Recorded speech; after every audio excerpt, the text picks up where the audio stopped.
बिस्मिल्लाहिर्रहमानिर्रहीम। आज मेरी बात हो रही है उन लोगों के साथ। मैं उन लोगों के लिए ये बात कर रहा हूँ जो उलमा इकराम की इज़्ज़त नहीं करते। हमें चाहिए उलमा इकराम जो है, हाँ जी, ये अंबिया इकराम के इल्म के वारिस हैं। उलमा इकराम की इज़्ज़त की जाए, अदब से बात की जाए। उलमा इकराम इस उम्मत के बेहतरीन लोग हैं। हाँ जी, नबी सल्लल्लाहु अलैहि वसल्लम के दौर में जब भी कोई आलम दीन होता था, यानी कि असहाब मोहम्मद में से, तो असहाब मोहम्मद उसका अदब बहुत करते थे। इसीलिए जिसके पास असल इल्म दीन का इल्म है, हाँ जी, प्रोफेसर के पास दुनियावी इल्म तो हो सकता है, मजहबी इल्म, दीनी इल्म, जिसके पास कुरान का इल्म है, हदीस का इल्म है, वो इस उम्मत के बेहतरीन लोग हैं। उनका अदब और एहतराम अवाम के ज़िम्मे हैं। उनकी ज़रूरियात ज़िंदगी के ऊपर भी हमें ये गौर करना चाहिए, उनको क्या ज़रूरत है।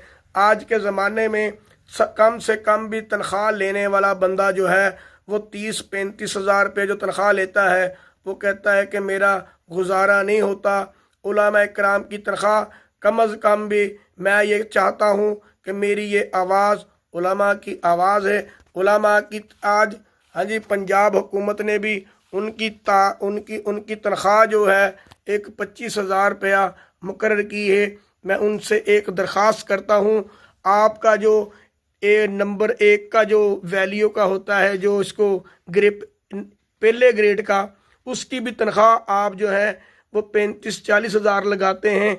उलमा इकराम की मोहब्बत हमारे दिलों में कम होती जा रही है। हमें चाहिए उलमा से मोहब्बत करें। अगर हम चाहते हैं हमारे घरों में दीन हो, हमारे घरों में सुन्नत रसूल हो, हम उलमा से मोहब्बत करें, दीन वालों से मोहब्बत करें, दीन से मोहब्बत करें और दीन सिखाने वालों से मोहब्बत करें। जो आपके बच्चे को कुरान सिखाता है, उसके लिए हमारे पास कुछ नहीं है। जो आपके बच्चे को, हाँ जी, ये दुनियावी तालीम देता है, प्ले से लेकर नर्सरी, अव्वल, दोम, सोम, चहारम और पंजम तक, प्राइमरी तक और मैट्रिक तक जो देता है, हम इसकी एकेडमी की फ़ीस का अंदाज़ा लगाएं। 500 रुपया वो लेते हैं जो बिल्कुल नहीं पढ़ाते। और हाँ, अगर कोई जो कुरान पाक पढ़ा रहा है, हम उसको 1 महीने का कितना दे रहे हैं, ये हमारी आखिरत में क्या काम आने वाला है। यही काम आएगा जो अपने हाथों से दीन के लिए लगाएंगे। अल्लाह हमें अमल की तौफीक अता फरमाए।